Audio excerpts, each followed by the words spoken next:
नमस्कार साथियों, study Tutee Uttar Pradesh के इस चैनल पर आप सभी का बहुत बहुत स्वागत है। साथियों, आज के इस वीडियो में हम यूपी पैट की मैराथन को लेकर आए हैं, जिसमें हम हिस्ट्री के टॉपिक्स को पढ़ने वाले हैं, जिसमें हम 1857 का विद्रोह, स्वतंत्रता आंदोलन, दिल्ली सल्तनत और मुग़ल सल्तनत को पढ़ेंगे। तो बेसिकली हम इसमें काफ़ी हद तक मिडोवल और काफ़ी हद तक हम मॉडर्न हिस्ट्री को पढ़ लेंगे। ठीक है, तो ये वीडियो आप सभी के लिए बहुत ज़्यादा इंपॉर्टेंट रहने वाली है। तो इसलिए मैं आपसे कहूँगा कि आज के इस वीडियो में 100 क्वेश्चन है। अगर आप पेशेंसली, अगर आप सही में तैयारी करना चाहते हैं, तभी इस वीडियो में आगे बढ़िए, क्योंकि मैं आपको एक्सप्लेन करके एक एक चीज़ कराऊँगा। क्योंकि मैं इसमें 100 क्वेश्चन तो लाया हूँ, लेकिन उन 100 क्वेश्चन से मैं आपको लगभग 200 से 300 क्वेश्चन और करा दूंगा जो उससे रिलेटेड हैं। तो अगर आपको हिस्ट्री में डर लग रहा है तो आप वीडियो देखिए, और अगर आप सिर्फ 2-3 मिनट के लिए वीडियो देखना है तो प्लीज़ इसको स्किप कर दीजिए, क्योंकि ये वीडियो बड़ी होने वाली है और हम मेहनत से इस वीडियो को पढ़ने वाले हैं। ठीक है, तो पहला क्वेश्चन हमारा है 1857 के विद्रोह का तत्कालीन कारण क्या था। दोस्तों, आपको बताना है कि जो 1857 का विद्रोह हुआ था उसमें क्या मुख्य कारण था, क्यों हुआ था। ठीक है, तत्कालीन कारण, वैसे तो कारण बहुत थे। क्या लगान की अधिकता थी दोस्तों, क्या कारतूसों में चर्बी का प्रयोग था, और क्या व्यापारिक एकाधार था, या भूमि अधिकरण था। तो ये आपको बताना है कि ऐसा कौन सा कारण था जिसके कारण 1857 का विद्रोह हुआ। तो दोस्तों, 1857 का विद्रोह की जब हम बात करते हैं तो इसमें लगान की अधिकता तत्कालीन कारण नहीं है, ना ही व्यापारिक एकाधार है, और ना ही भूमि अधिकरण। इसका प्रयोग है दोस्तों कारतूसों का चर्बी का प्रयोग होना। तो आइए मैं आपको थोड़ा सा आसान भाषा में समझाता हूँ। हुआ क्या था दोस्तों कि एक एनफील्ड राइफल थी, वहाँ पर इसका प्रयोग होता था। अंग्रेज जो थे, ठीक है, जो अंग्रेज थे वो क्या करते थे, इस राइफल का प्रयोग करते थे, जिसका नाम था एनफील्ड राइफल। ठीक है, अब क्या होता था कि इस राइफल को जब भी चलाने के लिए सैनिकों को इसके जो कारतूस होता था इसको प्रयोग करना पड़ता था मुँह से खोल के। तो इसलिए इसमें अफवाह फैली कि इसमें जो गाय और सूअर की चर्बी मिला रखी है। ठीक है, तो ऐसी अफवाह जब फैली तो वहाँ पे जो भी हिंदू और मुसलमान थे वो दोनों आहत हुए। और जब आहत हुए, क्योंकि ये दोनों के लिए धार्मिक दृष्टि से काफ़ी ज़्यादा बुरा था, तो तत्कालीन जो विद्रोह था वो भड़क गया। तो मेन कारण इसका यही है कि ऐसी अफवाह फैलाई गई या अफवाह फैल गई कि जो राइफ़ल है, जो अंग्रेज़ राइफ़ल देते हैं यूज़ करने के लिए, उस कारतूस में, क्योंकि कारतूस को मुंह से खोल के ही उसमें डाला जाता था, तो तब उसको गाय और सूअर की चर्बी की अफवाह फैली, जिस वजह से लोगों ने विद्रोह शुरू किया। तो वैसे बहुत से कारण हो सकते हैं, क्योंकि जब 1857 का विद्रोह हम पढ़ते हैं तो हर जगह अपने अलग अलग कारण थे, है ना। तो लेकिन मेन कारण जो था वो इसी को माना जाता है। चलिए अब आगे बढ़ते हैं। अगला क्वेश्चन है 1857 के विद्रोह के समय भारत का गवर्नर जनरल कौन था। आपको बताना है कि जब 1857 का विद्रोह हुआ था तो उस समय गवर्नर जनरल कौन थे भारत के। क्या विलियम बेंटिंग थे, या फिर डलहौजी थे, या फिर लॉर्ड कैनिंग थे, या वॉरेन हेस्टिंग थे। तो दोस्तों, इसका जो सही उत्तर है वो डलहौजी नहीं है, ना ही वॉरेन हेस्टिंग है, और ना ही विलियम बेंटिंग है। तो इसका सही उत्तर जो है वो लॉर्ड कैनिंग है। दोस्तों, बता दें आपको, विद्रोह के समय में जो गवर्नर थे वो लॉर्ड कैनिंग ही थे, क्योंकि इन्हें ही कहा जाता था क्लेमेंसी कैनिंग।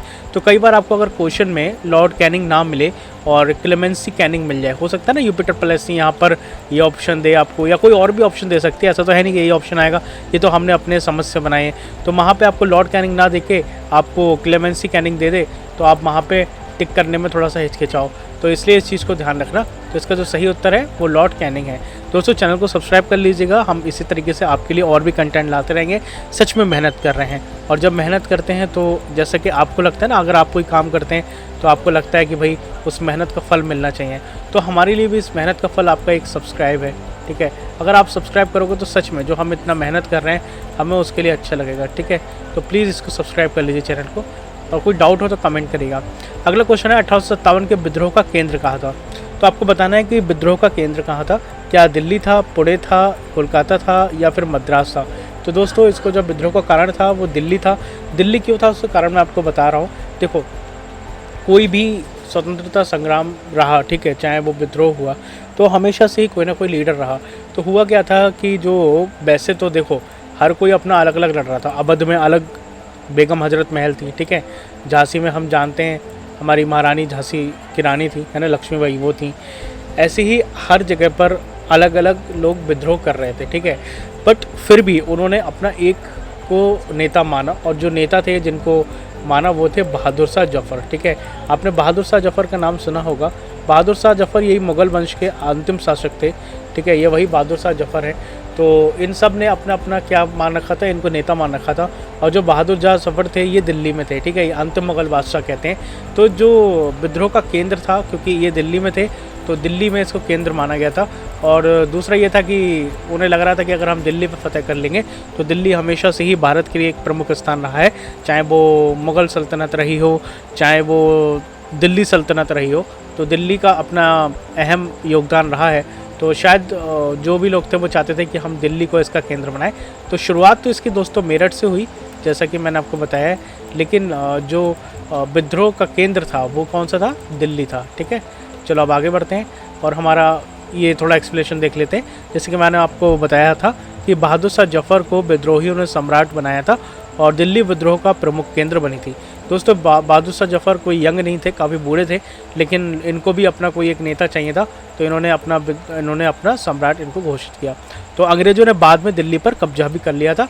जैसा कि हमने बताया था 1857 की जो क्रांति थी वो सफल नहीं रही थी, लेकिन जो भी था अभी हम आगे पढ़ेंगे। तो हमारा चौथा क्वेश्चन है, 1857 के विद्रोह में झांसी की रानी की लक्ष्मीबाई का प्रमुख सेनानायक कौन था। तो झांसी की रानी थी वो कहाँ से थी, झांसी से लड़ रही थी, तो उनके साथ उनका साथ कौन दे रहा था, उनके प्रमुख सेनानायक कौन थे, ये आपको बताना है। क्या वो तात्या टोपे थे, क्या वो गुलाब राव थे, या अजीमुल्ला खां थे, या कुंवर सिंह थे। तो दोस्तों इसका उत्तर है तात्या टोपे। जी हाँ, तात्या टोपे जो थे वो झांसी की सेना में महत्वपूर्ण निभा रहे थे और रानी के साथ आगे बढ़ रहे थे और अंग्रेज़ों को पीछे खदेड़ रहे थे। तो लक्ष्मीबाई ने ग्वालियर में शौर्य दिखाया, जैसे आपको पता है ग्वालियर में ही जो भी हुआ था वो हम अभी मैं इसलिए नहीं खोल रहा हूँ क्योंकि जब मैं आपको पढ़ाऊँगा तो सही से एक्सप्लेन करूँगा। तो दोनों विद्रोह के महानायक जैसे कि हम बताते हैं। दोस्तों वैसे विद्रोह तो नहीं मानता मैं इसको स्वतंत्रता संग्राम मांगता हूँ, क्योंकि ये कोई विद्रोह नहीं था, ये आज़ादी की आवाज़ थी, ठीक है। तो मैं विद्रोही इनको नहीं कहना चाहता हूँ न, क्योंकि स्वतंत्रता सेनानी थे हमारे, लेकिन किताबों में जो टेक्स्ट बुक में जो लिखा है, जो भाषा है, हमें उसको लिखना पड़ रहा है, लेकिन मैं विद्रोही इन्हें नहीं मानता हूँ, मैं इनको स्वतंत्रता सेना ही मानता हूँ और ये हमारे महानायक थे, ठीक है। तो मेरा मानना जो है मैंने आपको बताया है और शायद यही आपका मानना होगा, क्योंकि जब हम झांसी की रानी की वो कविता पढ़ते हैं, खूब लड़ी मर्दानी थी तो झांसी वाली रानी थी, तो जो वीर की भावना है वो हर किसी में चमक उठती है। चलो आगे बढ़ते हैं। 1857 के विद्रोह को किसने सिपाही का विद्रोह कहा। तो क्या सावरकर ने कहा, क्या के.एम. पार्टिकर ने कहा, क्या या लॉर्ड डलहौजी ने। तो दोस्तों इसका उत्तर है वीर सावरकर ने 1909 में अपनी पुस्तक में नाम दिया। अगला क्वेश्चन है, 1857 में बिहार में विद्रोह का नेतृत्व कौन कर रहा था। आपको बताना है कि बिहार में कौन नेतृत्व कर रहा था। तो दोस्तों लक्ष्मीबाई तो झांसी में कर रही थी, तो यह आंसर तो है नहीं। तात्या टोपे इन्हीं के साथ थे, तो ये भी नहीं है। कुंवर सिंह हो सकते हैं क्या। बेगम हजरत तो अवध में कर रही थी, है ना, आपको पता होगा अवध में। तो जो अवध में लीडरशिप कर रही थी वो बेगम हजरत महल कर रही थी।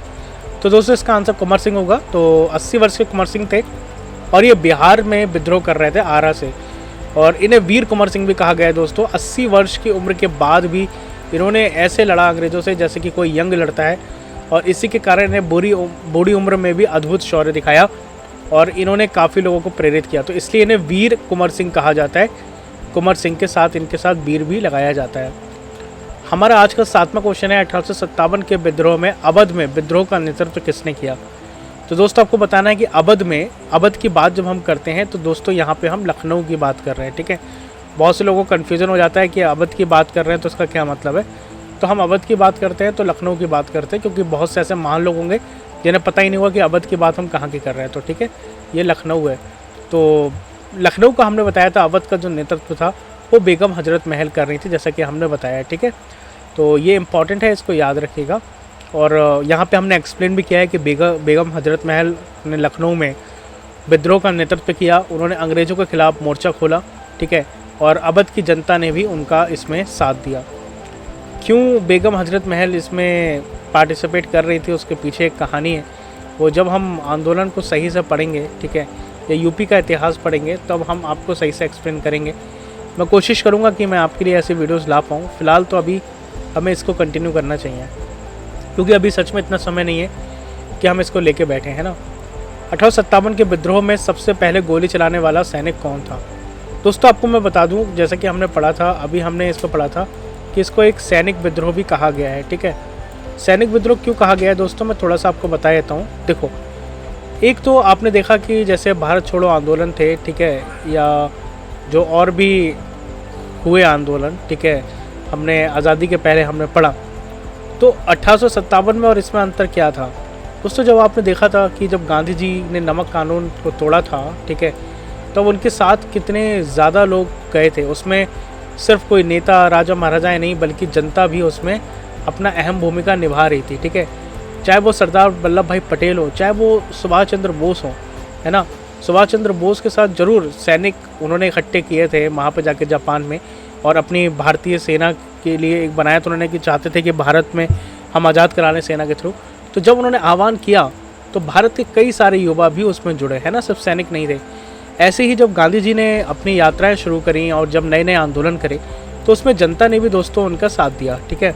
तो क्या था कि हम कह सकते हैं कि ये एक सैनिक विद्रोह नहीं था, लेकिन जो 1857 का विद्रोह हम मानते हैं वो हम या स्वतंत्रता संग्राम मानते हैं।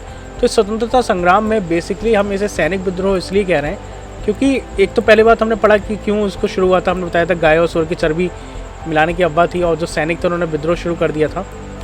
तो इसके अलावा जो भी थे वो अधिकतर सैनिक ही लड़ रहे थे या ऐसे लोग लड़ रहे थे, जनता इसमें अधिकतर पार्टिसिपेट नहीं कर रही थी, तो इसलिए इसको सैनिक विद्रोह कहा जाता है। और यहाँ पे शुरू होता है, बात होती है कि 1857 के विद्रोह में सबसे पहले गोली चलाने वाले कौन थे? तो हमको पता है मंगल पांडे थे, और यही पहले स्वतंत्रता संग्राम के 1857 के विद्रोह के पहले शहीद भी थे। अगर आपसे पूछा जाता है तो आप याद रखना, शायद हमने आगे क्वेश्चन ये कंपेयर किया होगा, बनाया होगा, लेकिन अभी आप याद रखना कि मंगल पांडे जो थे वो पहले शहीद कहा जाता है, ठीक है। और मंगल पांडे ने 29 मार्च 1857 को बैरकपुर छावनी में गोली चलाई थी, जैसे कि मैंने आपको बताया, और उन्हें विद्रोह का प्रथम शहीद माना जाता है। लो मैंने बता दिया है, ये आप याद रखना, ठीक है। बहुत सारे क्वेश्चंस इस तरीके के आते हैं, टेक्निकल क्वेश्चंस हैं, ये पूछ लिए जाते हैं बार बार। तो अगर आपसे पूछा जाता है तो आप कंफ्यूज ना हो, इस चीज़ को लेकर ध्यान रहिए। तो इसके बाद ही जो विद्रोह था बहुत तेज़ी से फैला, जैसे कि हमको पता है। हमारा क्वेश्चन नंबर है 1857 के विद्रोह के असफल होने के कारण क्या थे? आपको क्या लगता है? मैंने आपको बहुत सारी चीज़ें बताई हैं। तो जो 1857 था जिसमें हमने देखा कि अवध से भी लड़ाई हो रही थी, ठीक है, इलाहाबाद से लड़ाई हो रही थी, मतलब लोग आ रहे थे आगे, चाहे वो आगरा हो, चाहे वो कानपुर हो, चाहे वो बरेली हो, यूपी की अगर हम बात करें तो हर जगह से इसमें लोगों ने भाग ले रहे थे, ठीक है। जब इतना बड़ा, चाहे वो बिहार हो, यूपी हो, हरियाणा हो, राजस्थान हो, हर जगह से आंदोलन की आवाज़ उठ रही थी, लेकिन फिर भी असफल क्यों हुआ, है ना। तो दोस्तों इसके पीछे कई कारण रहे होंगे, ठीक है। ऐसा तो है नहीं कि कोई इतना बड़ा करने के बाद हुआ।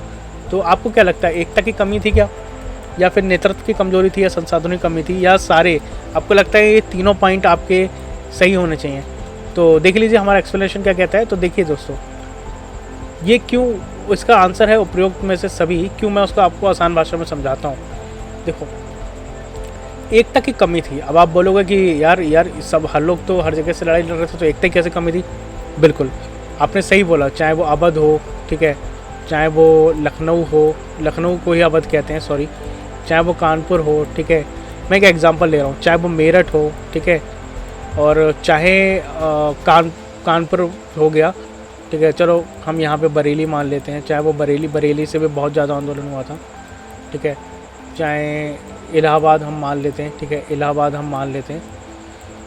तो हो क्या रहा था यहाँ पर दोस्तों, ठीक है, हो क्या रहा था यहाँ पे कि चाहे वो बिहार हम मान लेते हैं, ठीक है, हो क्या रहा था कि ये लोग यहाँ से थे, ये लोग यहाँ से आ रहे थे, ये लोग यहाँ से आ रहे थे, ये लोग यहाँ से आ रहे थे। एक एग्जांपल बता रहा हूँ, ये लोग यहाँ से आ रहे थे, ठीक है। अब ये क्या था कि सबके अपने अपने कारण थे। पहली बात तो एक कोई मेन कारण नहीं था। अगर आप जैसे बात करते हैं हम थोड़ा सा आज़ादी से पहले की, तो सबका मेन उद्देश्य क्या था कि सबका एक ही था कि हमें अपने देश को आज़ाद कराना है। हाँ, इनका भी था, इनको भी गुलामी पसंद नहीं थी, बट इनके अपने अपने कारण थे। अंग्रेज़ों ने इनके साथ गलत किया तो ये लोग इसमें भाग लेने लगे। मैं सबकी बात नहीं कर रहा हूँ, लेकिन एक मुख्य कारण मैं आपको बता रहा हूँ। तो इनमें क्या था कि यूनिटी नहीं थी। अगर यही लोग दोस्तों जितने भी अलग अलग से लड़ रहे थे, सब अपना अलग अलग लड़ रहे थे, ठीक है, अंग्रेज़ों से, कोई विद्रोह कहीं से कर रहा था, कोई कहीं से कर रहा था, और कितने लोगों ने तो एकता की कमी की हम बात करते हैं, कितने लोगों ने तो धोखा दिया, चाहे वो झांसी की रानी हो, है ना। ये तो कई लोगों के साथ कितना गलत हुआ कि हमारे देश के ही कई लोग, एकता नहीं थी। और यही होता है हर बार, जब जब देश में एकता खत्म होती है तो हर बार कोई ना कोई नुकसान होता ही। तो वही यहीं पर भी हुआ। तो अगर दोस्तों सोचो, अगर यही सब लोग एक साथ आ जाते, ठीक है, मान लो एक एग्जांपल कह रहा हूँ, ये तो यूपी की बात हो रही है और मैं तो पूरे देश की बात कर ही नहीं रहा हूँ।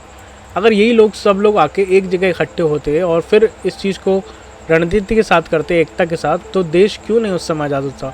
आज़ाद हो गया होता ना। लेकिन था क्या कि इन लोगों में एकता नहीं थी। और एकता क्यों नहीं थी, उसके पीछे का कारण था नेतृत्व की कमजोरी। बहादुर शाह जफ़र को इन्होंने अपना नेता बनाया, लेकिन बहादुर शाह जफ़र बूढ़ा हो गए थे, वैसे भी उनमें कुछ रहा नहीं था और अंग्रेज़ों ने पहले ही उन पर बहुत दबाव बना रखा था, तो उन्होंने भाग ही नहीं लिया इसमें सही से। अगर यहाँ पे कोई बढ़िया नेता होता या फिर कोई बड़ा नेतृत्व करता होता तो सबको यूनाइट करके रखता, और जब एक बंदा कोई आगे बढ़ रहा होता तो शायद हम इसमें सफल भी होते। तो यहाँ पे हम मान सकते हैं कि बहादुर शाह जफ़र जो थे उनको नेतृत्व इन्होंने दिया, जो कि खुद ही ढीले ढाले थे, कुछ कर नहीं पाए वो, ठीक है। और हुआ हालत क्या उनका मैं अभी बताऊँगा आगे। दूसरा, संसाधनों की भी कमी थी। बिल्कुल संसाधनों की कमी ये थी कि दोस्तों, क्योंकि अंग्रेज़ थे, उसमें इंडस्ट्रियल एवोल्यूशन बहुत जल्दी आ गया था, है ना, ब्रिटेन में। भारत क्योंकि पहले से ही गुलाम था, ईस्ट इंडिया कंपनी ने कर रखा था, और भारत के पास इतना कोई ज़्यादा संसाधन नहीं थे, उनके पास नई नई तकनीक के हथियार थे। तो इसलिए हम ये जो 3-4 पॉइंट है हम मान सकते हैं इसके कारण 1857 का विद्रोह है वो असफल हुआ। तो अगर आपके सामने कोई क्वेश्चन आता है ऐसा, तो ये टेक्निकल क्वेश्चन है, इसमें आपको घबराना नहीं है। आप तुरंत इसमें लगा दो कि नेतृत्व की कमी थी। क्वेश्चन को अच्छे से पढ़िए कि क्वेश्चन क्या कह रहा है, ठीक है। जब क्वेश्चन आप सही से समझ लेंगे तब आप आसानी से लगा पाएंगे। तो इसमें आप नेतृत्व की कमजोरी लगा रहे थे, लेकिन वो गलत है। इसमें से उपरोक्त में से सभी होगा, क्योंकि एकता की कमी भी थी, नेतृत्व की कमजोरी भी थी और संसाधनों की कमी भी थी। जैसे कि मैंने बताया, विद्रोह क्षेत्रीय तक सीमित था। मैंने आपको बताया ना, एक क्षेत्र एक क्षेत्र एक क्षेत्र एक क्षेत्र, ये यहाँ से लड़ रहे थे अपना अलग अलग। अगर यही लोग यूनाइट होकर एक इंडिया के लेवल पे आके लड़ते तो शायद हम आज़ाद हो जाते उस समय ही, और उस समय आज़ाद हो जाते तो बहुत जल्दी हम आज ग्रो कर गए होते। हम लगभग 100 साल आगे होते, है ना। तो कोई एकीकृत नेतृत्व नहीं था, ये तो चलो हो गया, आपने समझ लिया। अगला क्वेश्चन है 1857 के विद्रोह का परिणाम क्या हुआ। तो हुआ क्या दोस्तों कि क्या अंग्रेज़ों की हार हो गई? नहीं भाई, अंग्रेज़ों की हार तो नहीं हुई ना, अंग्रेज़ों ने तो तब भी शासन किया। क्या कंपनी का शासन अंत हुआ? ये अभी थोड़ा रुकते हैं। क्या ईस्ट इंडिया कंपनी की शक्ति बढ़ी? ये बताओ भाई। क्या अंग्रेज़ों ने भारत छोड़ा? नहीं। तो अब इसमें 2 क्वेश्चन बचे। तो देखो, ईस्ट इंडिया कंपनी की शक्ति नहीं बढ़ी, क्यों? क्योंकि यहाँ पर क्राउन का शासन लागू हो गया। तो दोस्तों मैं एक बार थोड़ा सा समय फिर ले रहा हूँ, आपको बताता हूँ। हुआ क्या कि जब 1857 का विद्रोह हुआ, ठीक है, उसके बाद इसको ख़त्म किया गया। तो जो ब्रिटिश हुकूमत थी, देखो ईस्ट इंडिया कंपनी भले ही इतनी पावरफुल हो, लेकिन वो अंडर में तो ब्रिटेन की थे ना, ब्रिटेन ही उसको कंट्रोल करता था।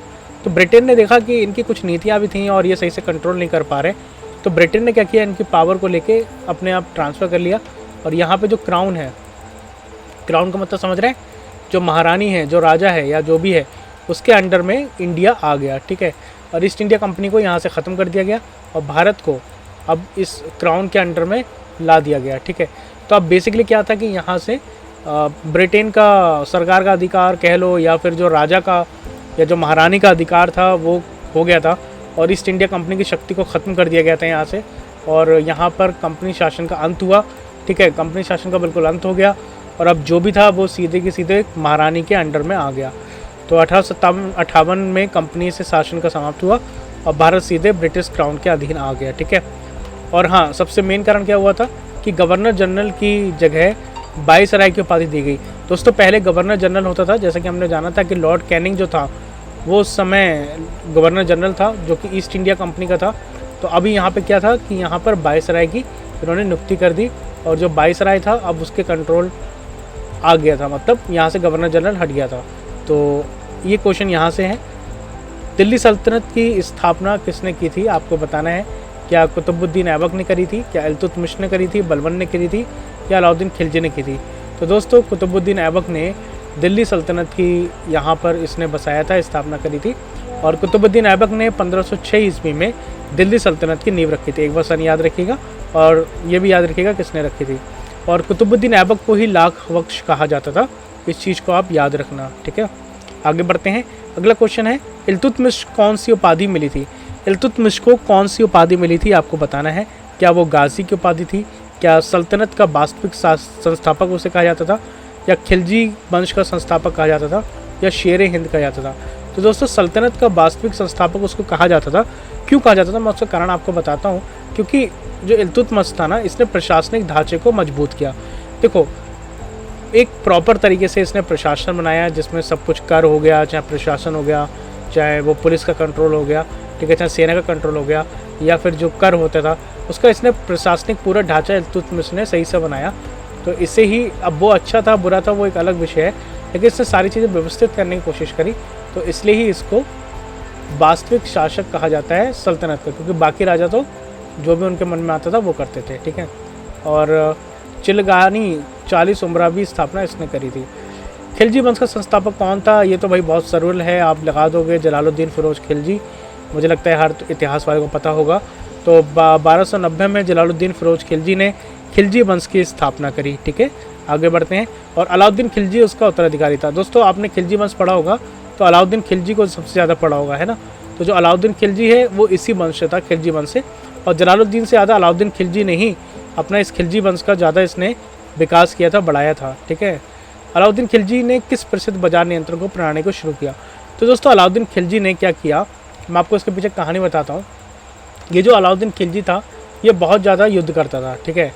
युद्ध करता था तो क्या होता था, आपको पता है युद्ध करने के लिए इसे क्या चाहिए होगा, सबसे पहले तो इसको कपड़ा चाहिए होगा, ठीक है, और अनाज चाहिए होगा, ठीक है, और घोड़े चाहिए होंगे। तो ये जो मेन 3-4 चीज़ें हैं, ठीक है, ये इसको चाहिए थी।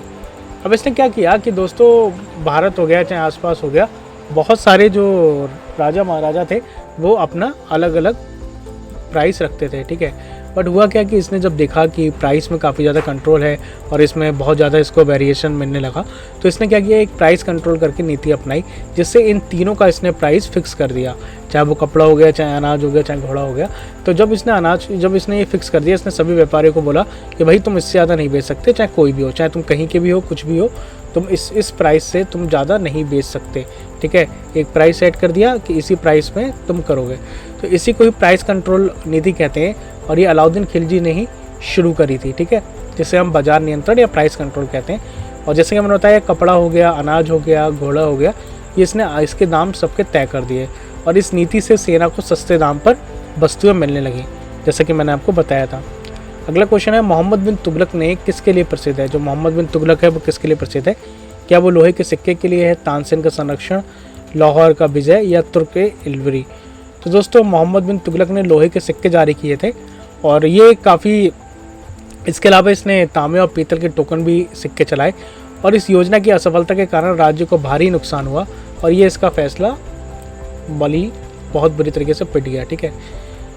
अगला क्वेश्चन है, किसे लखवक्श कहा जाता है। लाखवक्श कहा जाता है, अभी मैंने आपको बताया था कुतुबुद्दीन ऐबक को लाखवक्श कहा जाता है, और ये इसको उपाधि क्यों मिली थी, उदार। ऐसा कहा जाता है कि बहुत ज़्यादा उदार था, इसलिए इसे उपाधि दी गई। अब पता नहीं क्या था, उदार था या नहीं होता है तो इतिहास का विषय है। और उसने कभी हसन निज़ामी और फ़खरुद्दीन को दान भी दिया था।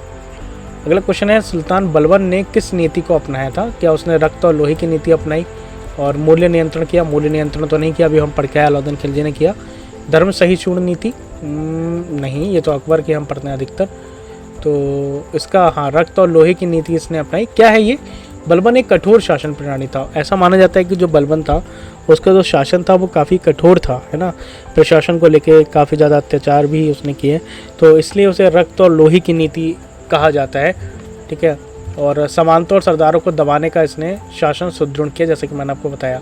अगला क्वेश्चन है, कौन सा सुल्तान हजारों युद्धों का विजेता कहलाता है। तो दोस्तों अलाउद्दीन खिलजी, जिसने प्राइस कंट्रोल भी किया था, मैंने आपको बताया था, ये बहुत ज़्यादा युद्ध लड़ता था, और इसी को ही अलाउद्दीन खिलजी को ही 1000 युद्धों का विजेता कहा जाता है। ये युद्ध बहुत ज़्यादा लड़ता था, और अलाउद्दीन खिलजी ने ही दक्षिण भारत तक अपना साम्राज्य फैलाया। वैसे दिल्ली सल्तनत साउथ के एरिया तक नहीं पहुँच पाया था, लेकिन जो अलाउद्दीन खिलजी था इसने साउथ के एरिया तक पहुँचने में सफल रहा था। आगे बढ़ते हैं, और हाँ, सबसे बड़ी बात मंगोलों के आक्रमण को। दोस्तों मंगोलों का आक्रमण आप अगर नहीं जानते हो ना, एक बार पढ़ लेना।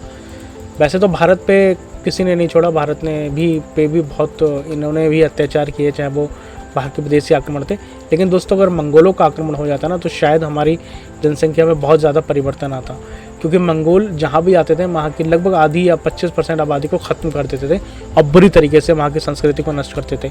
मैं ये नहीं कह रहा कि औरों ने नहीं करा, लेकिन जो मंगोलों का था उससे बहुत ज़्यादा था। एक परमाणु बम और एक हाइड्रोजन बम, ऐसा समझ लीजिए। तो खिलजी ने इसको, मंगोलों के आक्रमण को विफल कर दिया था। तुगलकाबाद नगर किसने बसाया। तो क्या मोहम्मद बिन तुगलक, गयासुद्दीन तुगलक, फिरोज शाह तुगलक और बाबर। जब हम शहर की बात कर रहे हैं तो आपके लिए मैं क्वेश्चन छोड़ रहा हूँ कि आगरा का किसने बनाया था, आगरा को किसने बनाया। इसका सही उत्तर आप मुझे कमेंट बॉक्स में दो, अभी दो, अभी अभी अभी जस्ट टाइप करो, जल्दी करो जल्दी करो जल्दी करो, और वीडियो को लाइक कर दो। तो गयासुद्दीन तुगलक ने तुगलकाबाद शहर बसाया था और ये दिल्ली का किला सहनगर भी था। अगला क्वेश्चन है, किस तुगलक शासक को किसानों का हितैषी कहा जाता है? दोस्तों इसको इसलिए कहा जाता है क्योंकि इसने काफ़ी ज़्यादा नहरें बनाई थी, पानी की दिक्कत रहती थी, तो इसलिए इसे किसानों का हितैषी कहा जाता है। तो गयासुद्दीन तुगलक को नहीं कहा जाता है, मोहम्मद बिन तुगलक को नहीं कहा जाता, फिरोज शाह तुगलक को कहा जाता है, क्योंकि फिरोज शाह तुगलक ने बहुत ज़्यादा ड्रेनेज सिस्टम को बहुत अच्छा मजबूत किया था। इसने काफ़ी सारे नहर बसाए और वहीं पर ही लोगों को भी इसने बसाया। ठीक है, जैसे मैंने बताया सिंचाई व्यवस्था काफ़ी अच्छी इसने कर दी थी और उसने 40 नए नगर भी बसाए थे। अगला क्वेश्चन है, बहलूल लोदी किस वंश का शासक था? संस्थापक नहीं, शासक था। तो यहाँ पे लोदी लगा है तो लोदी वंश का ही होगा ना। ठीक है, और ये 1551 में इसने लोदी वंश की स्थापना भी की थी। तो ये क्वेश्चन भी आपको मिल गया कि लोदी वंश की स्थापना किसने करी थी, तो वो बहलोल लोदी ने की थी। चलो, और हाँ, जो लोदी वंश था दोस्तों, लोदी वंश जो था वो अंतिम वंश था किसका? दिल्ली सल्तनत का। क्योंकि मैं आपको बता दूं, एक पानीपत का युद्ध हुआ था, आपने पढ़ा होगा, पानीपत का प्रथम युद्ध। तो किसके बीच में हुआ था? ये हुआ था बाबर के बीच में और वर्सेस इब्राहिम लोदी के बीच में। तो हुआ कहता कि इसमें इब्राहिम लोदी हार गया था, अभी मैंने आगे बताया है, और जो बाबर था वो जीत गया था। तो यहाँ से लोदी वंश ख़त्म हुआ और जो मुग़ल वंश था उसकी स्थापना यहाँ पे इसने कर दी इंडिया में, भारत में, और यहाँ पर मुग़ल वंश की शुरुआत हुई। तो इसलिए जो दिल्ली सल्तनत का अंतिम वंश था वो लोदी ही वंश था और इब्राहिम लोदी इसका अंतिम शासक था। ये कुछ पॉइंट थे, मैं आपको बताते हुए चल रहा हूँ। तो पानीपत की पहली लड़ाई कब हुई? मैंने आपको बता दिया 1526 में, और जस्ट अभी बताया था कि बाबर और इब्राहिम लोदी के बीच हुआ था। और इसमें बाबर ने तोपों का इस्तेमाल किया था, इसने बहुत ज़्यादा तोपें लेके आया था और इसके कारण इब्राहिम लोदी की जो सेना थी वो टिक नहीं पाई और बाबर जीत गया। तो मुग़ल साम्राज्य का संस्थापक कौन था? बाबर था। मैंने आपको बताया अभी कि पानीपत की लड़ाई में, आप एक बार सन देख लो, 1526 में बाबर ने इब्राहिम लोदी को हराया, और जब इब्राहिम लोदी को हराया तो लोदी वंश यहाँ पे ख़त्म हो गया और जो मुग़ल वंश था वो शुरू होता है यहाँ पे। ठीक है, ये तो आप सभी को पता होगा। अच्छा, बाबर का बेटा कौन था बताओ? अकबर था? नहीं, हुमायूं का अकबर। ठीक है, अकबर का जहांगीर, इसको ही सलीम कहते हैं। ठीक है, अनारकली वाला। और इसके बाद सलीम के बाद कौन आया था? शाहजहाँ। ठीक है, शाहजहाँ के बाद औरंगजेब, और जो अंतिम था वो बहादुर शाह जफ़र था, जैसा कि मैंने आपको बताया। तो ये सही क्रम है, ये तो आपको पता ही है। तैमूर, हाँ, जो बाबर था ये तैमूर और चंगेज़ खान का वंशज था। हुमायूं की मृत्यु कैसे हुई दोस्तों? हुमायूं की मृत्यु सीढ़ियों से गिरकर हो गई थी, क्योंकि दिल्ली में ये एक अपनी लाइब्रेरी में गए थे और वहाँ जाके ये गिर गए और जिस कारण इनकी मृत्यु हो गई। ठीक है, और इसी के बाद ही अकबर गद्दी पे बैठा था, और अकबर हमको पता है कि शायद 12 या 13 साल की उम्र में ना गद्दी पे बैठा था और उसने युद्ध भी लड़ा था उस समय। ठीक है, अकबर ने किस, ये वाला क्वेश्चन मत देखिए, थोड़ा गलत हो गया है। दीन इलाही, हाँ ये वाला देखिए, दीन इलाही किसने चलाया? तो अकबर ने ही इसको चलाया था। और दीन इलाही क्या होता था दोस्तों, मैं आपको बताया था। बेसिकली दीन इलाही क्या होता था, अकबर ऐसा चाहता था या कर रहा था, क्योंकि जो इतिहासकारों ने यही बताया कि अकबर ने एक धर्म चलाया जिसमें क्या होता था कि मान लो जैसे हिंदू धर्म है, मुस्लिम धर्म है, बौद्ध धर्म है, सिख तो नहीं थे शायद उस समय, धर्म बाद में हुई है, लेकिन जैसे मान लो कोई भी धर्म है, जैन धर्म है या सिख धर्म है मान लो, तो सबके अपने अपने अच्छी चीज़ें हैं ना। तो अकबर का ये मानना था कि जो भी अच्छी अच्छी चीज़ें हैं, मान लो हिंदू है, सिख है, जैन है, मुसलमान है, बौद्ध है, तो इन सबकी अच्छी अच्छी चीज़ों को एक शामिल करके एक नया धर्म बनाया जाए। तो वही अकबर ने ये चलाया था। 1582 ईस्वी में ये धर्म शुरू किया था और इसका उद्देश्य था सभी धर्मों का मेल। ठीक है, तानसेन ने किसके दरबार में 9 रत्न थे? तो अकबर के में थे, ये तो बहुत सरल है, हम सभी को पता ही है। और तानसेन कौन थे? संगीतज्ञ भी थे, और कहा जाता है कि जब वो गाते थे तो वो बारिश भी करा देते थे, है ना। और अकबर के 9 रत्नों में ये से एक थे। अगला क्वेश्चन है, शाहजहाँ की प्रसिद्ध इमारत कौन सी है? तो ताजमहल सबसे ज़्यादा प्रसिद्ध है, क्योंकि ये यूनेस्को की साइट भी है और 8वां अजूबा भी है ना, जैसे कि मैंने बताया। और ताजमहल कहाँ? आगरा में है। और मुझे अभी तक आपने नहीं बताया कि आगरा शहर को किसने बसाया था। तो इसे विश्व धरोहर स्थल भी घोषित किया गया है। अगला क्वेश्चन है, औरंगजेब को किस नाम से जाना जाता था? तो औरंगजेब को जिंदा पीर भी कहा जाता था और आलमगीर भी कहा जाता था। ठीक है, आलमगीर के बाद इसने खुद ले ली थी अपने आप। 1857 के विद्रोह के बाद बहादुर शाह जफ़र कहाँ निर्वासित किए गए? तो आपको पता है कि जब 1857 का विद्रोह हमने पढ़ा था, ठीक है, तो सबने अपना नेता किसको माना था? बहादुर शाह जफ़र को माना था। तो जब आपको पता है कि भले ही बहादुर शाह जफ़र ने कुछ किया ना हो उस समय, वैसे तो किया, लेकिन नहीं भी किया हो तो आपको पता है कि अंग्रेज़ों की सबसे पहले नज़र इन पे जाएगी। और इनको कहाँ पहुँचा दिया इन्होंने, रंगून, अंडमान नहीं, रंगून इन्होंने इनको निर्वासित कर दिया और पूरी तरीके से बंद रखा, और ये यहीं पर ही अंतिम रूप में यहीं पर ही ये ख़त्म हो गए। तो एक वंश जो मुग़ल वंश था, जो बाबर ने शुरू किया और इतने शौन शौकत में रहा, जिसमें अकबर जैसे राजा हुए और जिसमें शाहजहाँ जैसे राजा हुए, जिनके पास अथाह पैसा था, नई इमारतें बनाई, नए शहर उन्होंने बसाए। लेकिन अंत कैसे हुआ इस वंश का, आपने सभी देखा, इनके बेटों को मार दिया गया और इनको जबरन एक रंगून में इनको बंद करके रखा गया और अंतिम रूप से यहीं पर ही ख़त्म हो गए। तो इसलिए समय बताता है कि समय कभी एक जैसा नहीं रहता है। आगे बढ़ते हैं। और हाँ, ये विद्रोह में असफल होने पर बहादुर शाह जफर को रंगून भेजा गया था और 1862 में ही उनकी मृत्यु हो गई वहीं पर ही। किस शासक ने इल्तुतमिश को दिल्ली शासक की मान्यता दी थी? तो दोस्तों इसका उत्तर है बगदाद के खलीफा ने इल्तुतमिश को खलीफा ने सुल्तान आज़म की उपाधि दी थी। ठीक है, और याद रखना, सुल्तान आज़म अगर आपसे पूछा जाता है किसको दी गई थी, तो इल्तुतमिश को दी गई थी।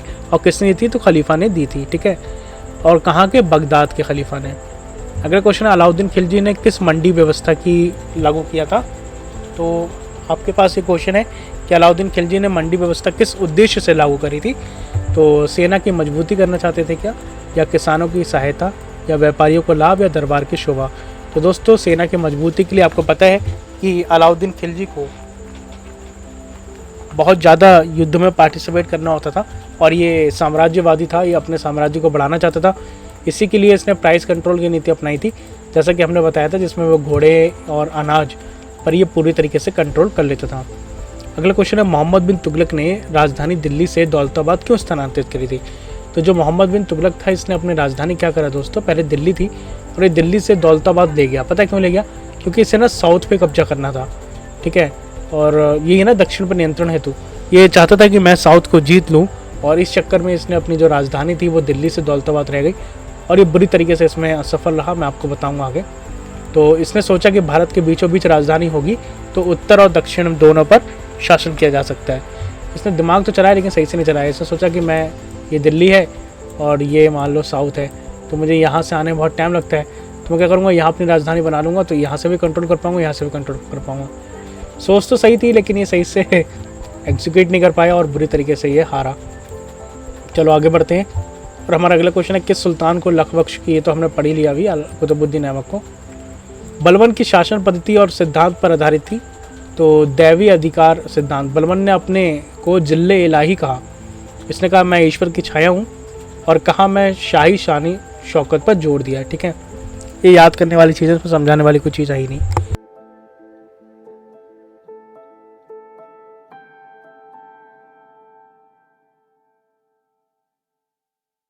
तो दोस्तों हमारा अगला प्रश्न है, मंगोल आक्रमणों से दिल्ली सल्तनत की रक्षा किस शासक ने करी? तो जैसा कि हमने बताया कि अलाउद्दीन खिलजी ने ही जो भी मंगोल शासक थे जो भारत पर अटैक कर रहे थे या अटैक करना चाहते थे, तो उनको इसने रोका और मंगोल भारत पर एक बार भी नहीं आ पाए। इसने हर बार उनको खदेड़ दिया। ठीक है, तो जैसा कि यहाँ पे बताया गया, इसने कई बार मंगोलों को हराया और सीमाओं पर सैनिक भी अपने तैनात कर दिए ताकि कोई भी मंगोल यहाँ से आ ना पाए। इसके सैनिक यहाँ पे थे। इसने ये जानता था कि अगर मंगोल यहाँ आ गए तो ये तो बचेगा ही नहीं बचेगा, और जो देश में बचा हुआ इसने जुटा रखा है वो भी ले जाएंगे वो। तो इसलिए इसने यहाँ पे सेना लगा दी ताकि कोई मंगोल अंदर आ ही ना पाए। तो दीवान रियासत का संबंध किससे है? तो जैसे कि हमने बताया, ये मूल्य नियंत्रण और बाज़ार से है।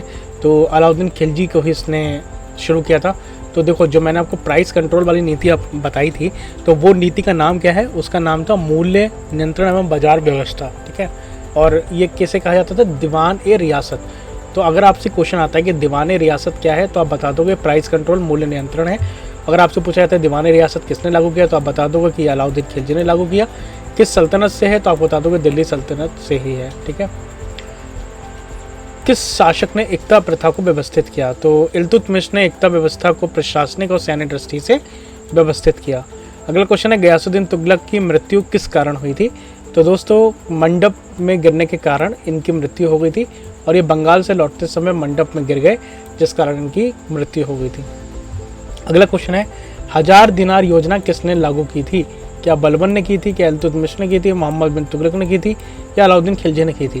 तो दोस्तों मोहम्मद बिन तुगलक ने सैनिकों के वेतन को लिए ये योजना बनाई, लेकिन ये असफल हो गई। ठीक है, आगे बढ़ते हैं, फिरोज शाह तुगलक ने किस ग्रंथ का अनुवाद संस्कृत से फारसी में कराया? तो दोस्तों रामायण नहीं, अथर्ववेद नहीं, बृहस्पति सूत्र नहीं, तो महाभारत इसका सही उत्तर है। तो महाभारत को फारसी में अनुवाद कराया गया जिसे रज़्मनामा कहा जाता है, और ये फिरोज शाह तुगलक ने ही कराया। तो अगर आपसे पूछा जाता है कि महाभारत का फारसी अनुवाद का क्या नाम है, तो आप रज़्मनामा इसे कहना, ठीक है। क्योंकि क्वेश्चन आपसे किसी भी तरीके से पूछा जा सकता है, सिर्फ ज़रूरी नहीं है कि आपसे यही पूछ ले कि फिरोज शाह तुगलक ने किस ग्रंथ का अनुवाद संस्कृत से फारसी में किया। आपसे ये भी पूछ सकता है कि उसने किस नाम से जाना जाता है, किस भाषा में किया, ठीक है, और कौन सा ग्रंथ है। तो ये आपको याद होना चाहिए हर एंगल से। चलो आगे बढ़ते हैं, और हमारा अगला क्वेश्चन है, मोहम्मद बिन तुगलक की तांबे की चांदी के सिक्कों की योजना क्यों असफल रही? जैसे कि मैंने बताया, मोहम्मद बिन तुगलक ने लोहे और तांबे और चांदी के सिक्कों की योजना बनाई, तो ये असफल इसलिए रही क्योंकि जनता ने नकली सिक्के बनाना शुरू कर दिए। मतलब तांबे और चांदी की जगह लोहे के बनाना शुरू किए थे इसने, और लोहा लोगों के पास था ही, और लोहे के कारण ही जनता ने इसको नकली बनाना शुरू कर दिया। और आपको पता है कि जब मार्केट में अधिक से ज़्यादा नोट हो जाए तो क्या हाल होता है। आप वेनेजुएला को जानते हो? वेनेजुएला एक कंट्री है, अगर आपको एग्जांपल लेना तो वेनेजुएला का एग्जांपल लीजिए। इनके भाई साहब, इनकी सरकारी जो सरकारी थी, इन्होंने खूब जम के नोट छापे, और जब नोट जम के छाते तो लोगों के पास खूब नोट पहुँचे। तो हुआ क्या कि आज वेनेजुएला की हालत है। अगर वेनेजुएला को एक ब्रेड भी लेना होता है ना, जिसको आप 40-50 रुपये में ले आते हो, तो इसको ना अपने गाड़ी भर के लेके जाने पड़ते हैं रुपये, तब जाके मिलता है, समझ रहे हो? इतनी बुरी हालत हो जाती है। तो इसलिए इसने सोचा कि मैं कटौती कर लूँगा, लोहे के सिक्के ला दूँगा, तांबे के सिक्के ला दूँगा, पर लोगों ने ही इसी को चूना लगा दिया और जनता ने नकली सिक्के बना के इसका खजाना खाली कर दिया। तो आपको इस चीज़ से समझ में आ रही होगी, चाहे लोग अभी के हों चाहे उस समय के लोग हों, लोगों के पास मौका मिलता है तो वो छोड़ते नहीं हैं। अगला क्वेश्चन है, किससे मुगल वंश का वास्तविक संस्थापक कहा जाता है? तो दोस्तों मुगल वंश का वास्तविक संस्थापक अकबर था। क्यों था? क्योंकि बाबर ने इसको स्थापना तो कर दी थी, ठीक है। बाबर ने पानीपत का युद्ध जो था वो जीता, ठीक है, इब्राहिम लोदी को हराया, बाबर ने इसको बरसाया भी।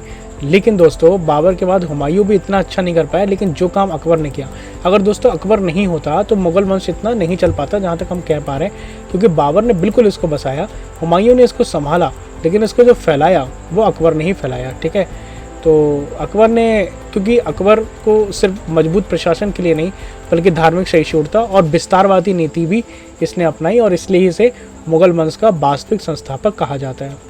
आगे बढ़ते हैं, पानीपत की पहली लड़ाई कब हुई? तो 1526 में हुई थी, और ये किसके बीच में हुई थी? हमने पढ़ा है बाबर और इब्राहिम लोदी के बीच में।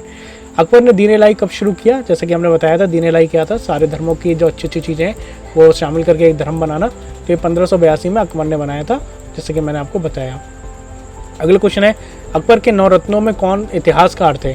तो क्या बीरबल इतिहासकार थे? नहीं। तानसेन तो संगीतज्ञ थे, राजा तोडरमल भी नहीं थे। अबुल फजल जो थे दोस्तों, ये इतिहासकार थे, और उन्होंने अकबरनामा और आईने अकबरी की रचना करी थी।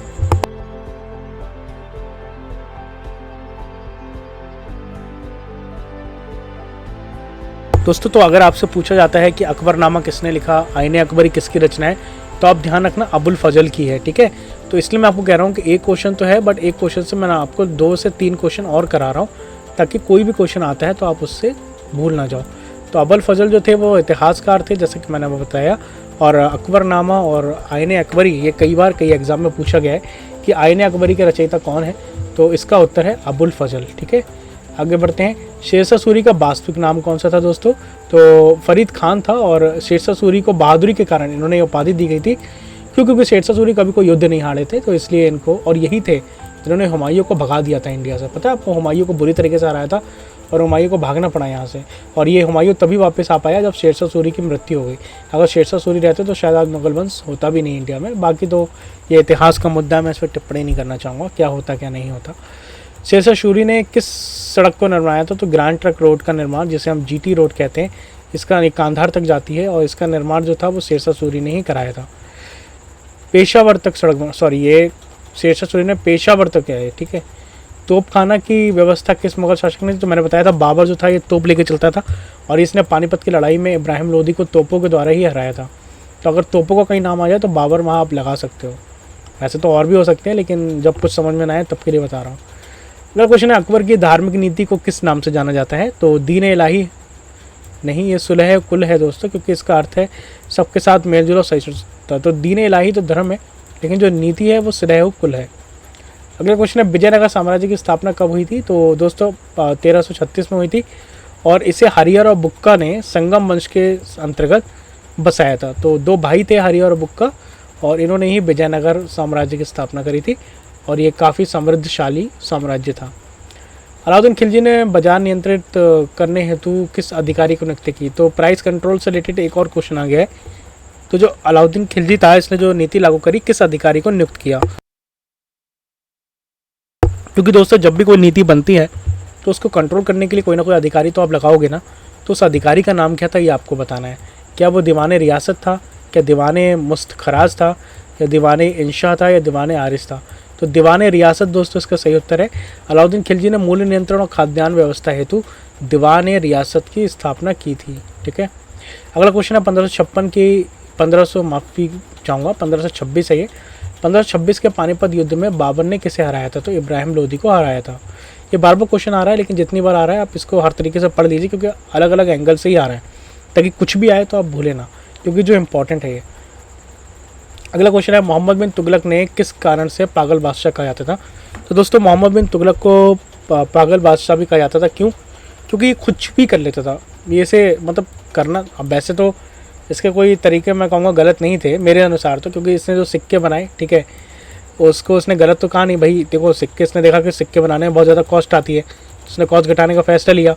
दूसरा, इसने अपनी राजधानी को इसलिए चेंज किया कि दोनों तरफ पे कंट्रोल कर सके, लेकिन इसका उल्टा ही होता था, ये सही से एग्जीक्यूट नहीं कर पाता था। तो इसलिए कहते हैं कि सिर्फ हवाई बातों से नहीं, बल्कि उसके एजुकेशन पे भी बहुत ज़्यादा इंपॉर्टेंट रखता है कि आप कैसे उसको एग्जीक्यूट कर रहे हो। तो दोस्तों इसमें से उपरोक्त सभी है, क्योंकि इसने दौलताबाद को राजधानी बनाया, जैसा कि आपको बताया था, राजधानी परिवर्तन भी किया और सिक्का का नीति भी अपनाई, लेकिन कोई भी एजुकेशन सही से नहीं किया। अरे भाई, आज अगर सोच लो, अगर दिल्ली है मान लो, और दिल्ली से अगर सरकार कर को उठ के कहेगी मैं राजधानी आगरा बना रही हूँ, तो क्या एकदम में पॉसिबल है? नहीं। अगर सरकार को चेंज भी करना होगा तो क्या करेगी, वो धीरे धीरे करके वहाँ पे फैसिलिटी बनाएगी, राजभवन बनाएगी, राष्ट्रपति होम बनाएगी, सड़कें अच्छी बनाएगी, उसको सिक्योरिटी देगी। ऐसे थोड़ा ना कि सुबह उठ के लो भाई ये लो नई राजधानी है, तो ऐसे करोगे तो असफल ही होगी ना। तो इस तरीके से इसने सिक्के भी लागू किए, तो उस पर कोई कंट्रोल रखा नहीं, जिस तरीके से लोगों ने इसको चूना लगा दिया।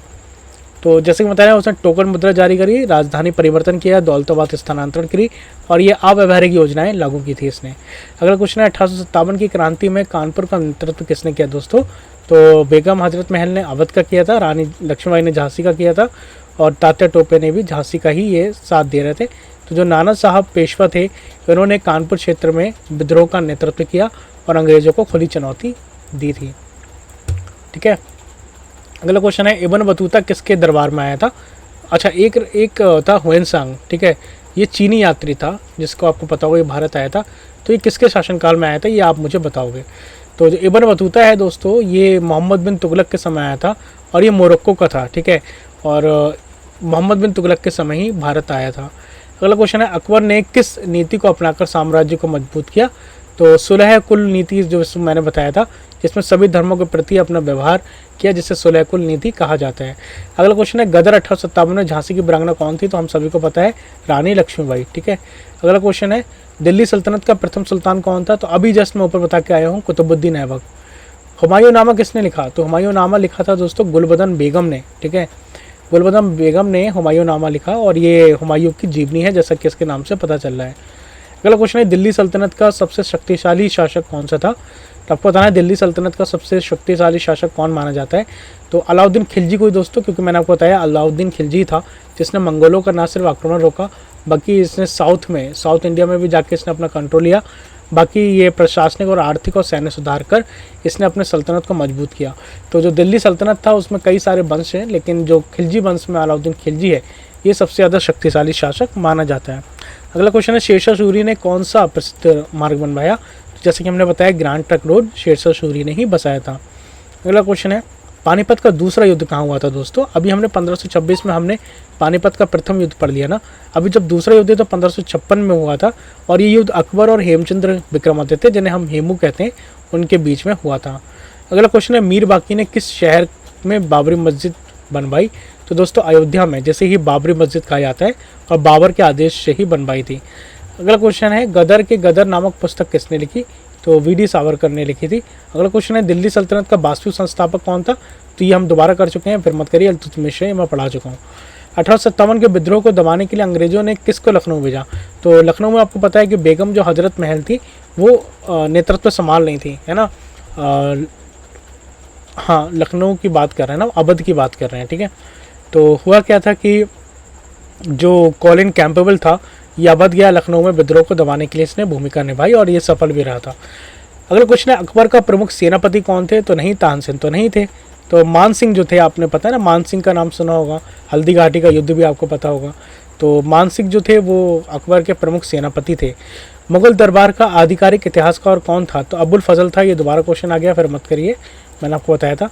चौथा पानीपत का युद्ध कब हुआ? तो ये 1761 में हुआ था। पहला 1526 में, फिर 56 में और फिर 1761 में, ठीक है।